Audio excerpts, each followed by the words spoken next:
Hey, what's going on, guys? It's FPL Yusuf and welcome back to another video on my YouTube channel. Today we're going to be looking ahead to the knockout stages of the Euro Fantasy League. We've got all the fixture announcements now, so we know who's playing who. We're going to go through our top transfer targets of the video for defense, midfield and attack, and at the end I'm going to show you guys the current team that I've got going into the next deadline.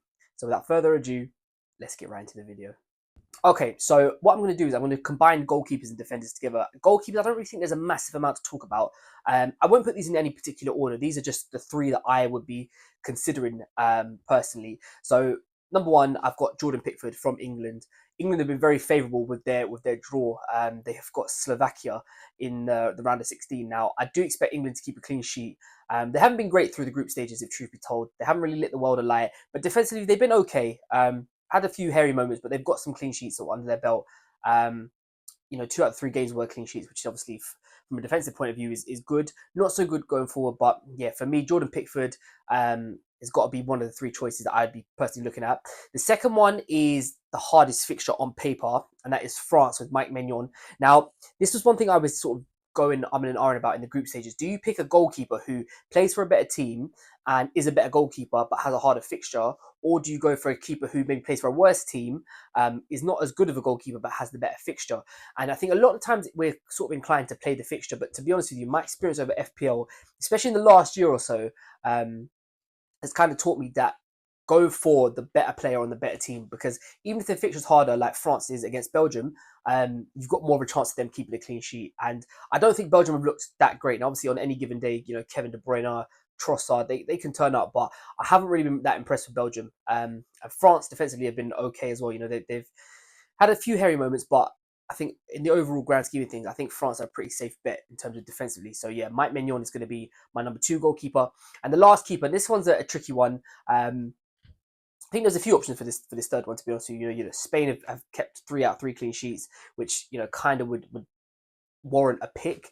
But I haven't. I've actually gone for Bart Verbruggen from the Netherlands. I don't know how far I think the Netherlands will get in this tournament, if I'm being honest with you. I do expect them to get through to at least the quarterfinals. So I am expecting them to win their round of 16 game against Romania. So yeah, that was my top 3 keepers. We're going to quickly just jump over to the defenders now. Now again, another England defender in there, Mark Gahey, and this is someone who we actually did pick as one of our transfer targets and one of our players to bring in last week. I did say that I thought England would get a clean sheet against Slovenia, and they did.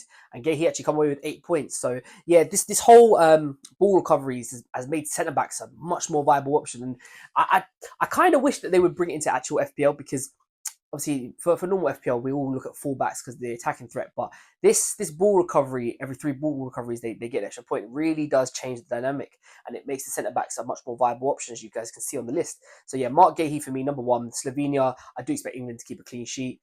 He's been fantastic for England as well. For me, he's been the standout defender in that back line.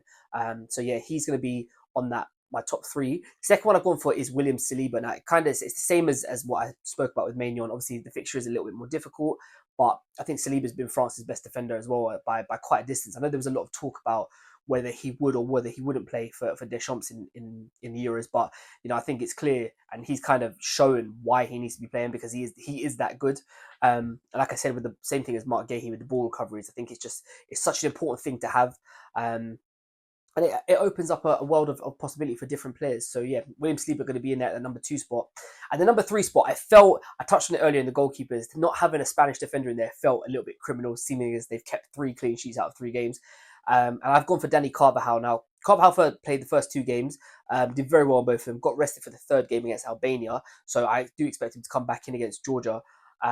Georgia obviously have Kvaratskhelia up front. That's kind of it really with them. I do expect a Spain win, and I also do expect it to be 4 from 4 clean sheets for them. So yeah, Carvajal is going to be my 3rd and final pick for the defence. So that's the summary of goalkeepers and defenders. Let's just jump straight into the midfield now. Okay, so the midfield. Now, the first one was a little bit of a tricky one for me, because as I touched on the right-hand side of the group, and obviously that's the side England were on, they have got a very favourable run if they can turn up. The problem is that they haven't turned up. Now, I didn't feel that this video would have done it justice if I didn't have an England midfielder in there. So it was kind of between Saka and Bellingham. I think Bellingham, I've just gone for him because I think he's just about guaranteed more minutes than Saka is. Cole Palmer obviously come off the bench against Slovenia and actually played really well. So I know there's this debate about whether Cole Palmer should be starting at the right hand side, and as of right now, I couldn't tell you for 100% that I think Saka will start. So I think just for the safety of minutes and security, I think Bellingham is the right choice. But like I said, I do think Saka does have the highest ceiling. But I think just for this case, because there's so much uncertainty around whether he'll start or not, I think I think Jude Bellingham has to be in there with the game against Slovenia. It's probably arguably the easiest fixture on paper. Number two, now this is where things get a little bit more tricky because a lot of the other teams have got sort of difficult-ish fixtures. Now I've put Bernardo Silva on here for Portugal. Reason being is because I think he's pretty much guaranteed to start every game. I know he's rested in the last game, but a lot of that Portugal side got rested. You know, they were already through in the group, so there was no real emphasis for them to have to go and win unless they want to finish top. So yeah, Bernardo Silva is going to be on there at number two. Like I said, I think Portugal have got a good chance at the tournament if they can start to turn up. But I think they are kind of in the same boat as England are, where the squad is good enough, but I question whether the manager is. Roberto Martinez has obviously been around, but didn't do that successful when he had the Belgium golden generation. But yeah, Bernardo Silva, quality player, very good. Has already got himself up and running in this tournament as well. So yeah, Bernardo Silva going to be on that number two spot for the midfielders. And the third and final spot, again, I'm going to come back to Spain on this one. And it's a player that I've actually got in my team, which I'll show you at the end. It's Fabian Ruiz. Now, again, same as Carvajal, he played the first two games for Spain. Got a goal and assist in the first one, I believe, as well. So, yeah, he was looking really promising. Had a rest for the third game. I do expect him to come straight back in. He's a different type of option. I don't think a lot of people generally look at Spain's midfield. It'll probably be more with the forward line, which we'll touch on in a minute. But, yeah, he's someone that is cheap. Not that money makes a difference right now, but, yeah, I think he's just someone different. And it's an exciting prospect, definitely. So yeah, for me, that is going to be my top three. I've gone for Bellingham number one, just over Saka, but it was a close call between them two. Two is going to be Bernardo Silva, and the third and final one will obviously be Fabian Ruiz. Okay, so on to the forwards now. The first one, I think, just goes without saying. It is going to be Kylian Mbappe. Obviously, opened his scoring up just in that third and final game week. I know it's from a penalty spot, but he did have a good few chances in that game against Poland. And Poland's keeper was actually playing quite well. I do expect Mbappe to move back out to the left-hand side. They played him through the middle.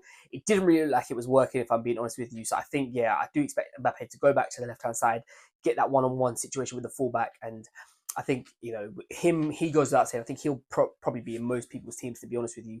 So yeah, I've gone for Kylian Mbappe. The second forward I'm going to go for is the youngster from Spain, Lamine Yamal, 16 years old, absolutely killing it at this tournament. Same as the other Spanish boys that we've mentioned already. He got a rest in that third and final game against Albania, so he should be coming to this Georgia game fresh.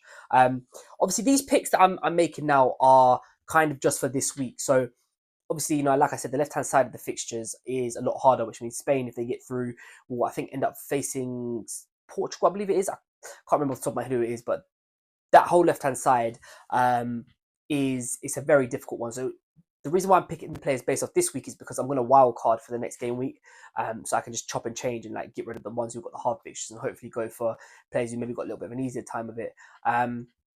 But yeah, so yeah, just bear that in mind. This team that I'm setting up for is solely for the round of 16 this week, and that's it. So yeah, Yamal's going to be in there at number two. And the third and final one, now this one was a tricky one for me because Gakpo is someone that I'm genuinely thinking about now. Obviously, we put him in our transfer target last week. He did score, so we got that one right. I do want to put him back in there again because obviously, like I said, Netherlands do have a favourable fixture against Romania, and it is just for this 1 week. It feels a little bit criminal not to go without Harry Kane. The way England are playing going forward and the way he's playing in particular doesn't fill me with a lot of confidence. So yeah, there was a few different options there, but as of right now on my team that I've currently got Cody Gakpo, but that could be subject to change. But I'm going to put him here as a third and final option anyway. I think he has actually been Netherlands' best player, if I'm being honest with you. Especially going forward, like Memphis scored in the last game, but hasn't really looked at it. Gakpo has played 90 minutes out of 2 out of 3, and I think it was 81 minutes in the other one, so he's pretty much guaranteed most minutes as well. So yeah, I'm going to put him down as that number 3 spot in the forward line. Right, so as you guys can see on screen, this is the team that I've currently got. This is my full 15-man squad. Now, like I said, it is subject to change, and will this team be the team that I go into Saturday's deadline with? I think there's about a 90% chance. I think there's a 10% chance that I do maybe change one or two. You know, Bernardo Silva is someone that I touched on in the previous section, which I haven't got on this team. But yeah, I think, you know, it's pretty much self-explanatory. You know, Verbruggen, Pickford, two good goalkeepers. Like I said, Maignan is another one who I'm considering. But obviously, remember now you can only have 4 players from a nation for this round, so just bear that in mind. So yeah, keepers, we don't really need to go into that. Defenders, Mark Gay, he's obviously there. Like I said, I touched on him. Saliba too. Again, just that same thing, the ball recoveries. I have got another French defender in there, Jules Koundé. He's someone who I've been very impressed with. He just looks like he's a 7.5 out of 10 every game, whether he's playing good or he's playing bad. He just looks solid. And I can see him racking up ball recoveries, but not only that, he does play quite up the pitch as well. So there is obviously the opportunity for an assist. The same with Teo Hernandez, if you wanted to go for him on that side, which actually could be another option if Mbappe's going to move out onto the left. It would free up a lot of space for Teo Hernandez. So that's something to be looking at. But like I said, this team that I've got on screen right now, majority of it will be as it is, but like I said, like those little changes there, maybe Hernandez comes in for Koundé or something like that. There are a few little changes here and there. Carvajal, we touched on the other video, the other part of the video as well, same reasons why. But all in all, I think with the defense, I do expect clean sheets from them. I could also see attacking returns from a few of the players as well. So yeah, I'm fairly happy with that. The midfield, again, we've touched on some of the players that I've just spoken about there. Now on this team, I've got Bukayo Saka. On the transfer target, but I did say about Jude Bellingham. So that one I'm going to leave right till the very end, about who I bring in and who I don't. Again, it's minutes versus higher ceiling, and it's a tough one. Maybe on this one, because you can change subs, maybe the higher ceiling is the way to go forward. So Bukayo Saka maybe, but we shall see on that one. Fabian Ruiz, again, we touched on him. Another just a wonderful player in Spain, and just playing exceptionally well. As you can see, I've got the triple up on the German midfield in Wirtz, Musiala, and Gundogan. Now, I think this is probably going to stay, if I'm being honest with you. Neuer was the other one that I was contemplating with. Now, obviously, Jordan Pickford will be there. Sorry, just to go off topic there. As you guys can see on screen, obviously, I've got Neuer in there. With the German team, Mittelstadt was another one who is obviously there. So because you can only have 4 players, it does make it a little bit more tricky. Now, I think one German defender is enough. So I think Mittelstadt, just because he's guaranteed that left back spot, is the right call. And I've gone bold. Havertz was an option, but I've gone for the triple up on the German midfield. I think I'll leave the captaincy on Musiala for going into this week, but I'll try and put up a final team selection video tomorrow, or maybe early Saturday morning if I can, just to show you guys the final complete team. But yeah, that's going to complete the midfield, the 3 German boys there. I think they kind of go without saying, everything that Germany do kind of revolves through them 3. So I think just by having all of them, I've kind of got every basis covered on that one. And then onto the forward line, as you can see, they're all players that I've touched on in my my previous forward section. Kylian Mbappe, Lamine Yamal, and Cody Gakpo. Again, like I said, there could be changes to others. Maybe I decide to go for Harry Kane in the end. Who knows? There's more than enough funds left over to make those changes anyway. Lukaku's another one. Like I said, I don't expect Belgium to go through, but maybe he could turn up. Who knows? Cristiano Ronaldo is obviously Cristiano Ronaldo. Hasn't looked the best in this tournament, but bearing in mind he's 39 years old. So again, there are things to think about. But I think for the majority of this team, I think 90% of them will kind of be as they are. There might be a few tweaks here and there, but other than that, I think it's pretty much going to be as this is. Okay, thank you guys so much for watching this video. If you have enjoyed it, please don't forget to drop a thumbs up and make sure to subscribe down below. Like I said, I'm going to try and get another video out, maybe either Friday evening or Saturday morning with a final team selection. But yeah, we're starting to come into the real big points now in the season on this Euro FPL. We're going to get into the knockout stages, so things are going to start to get exciting. I hope you guys have a great game week. And let me know if you've got any questions. Just feel free to drop them in the comments down below, and I'll get back to you guys with anything about my team, anything about your team. Yeah, feel free to just drop it down below. But like I said, thank you guys so much for watching this video. Don't forget to subscribe and like. And yeah, I'll catch you guys next time.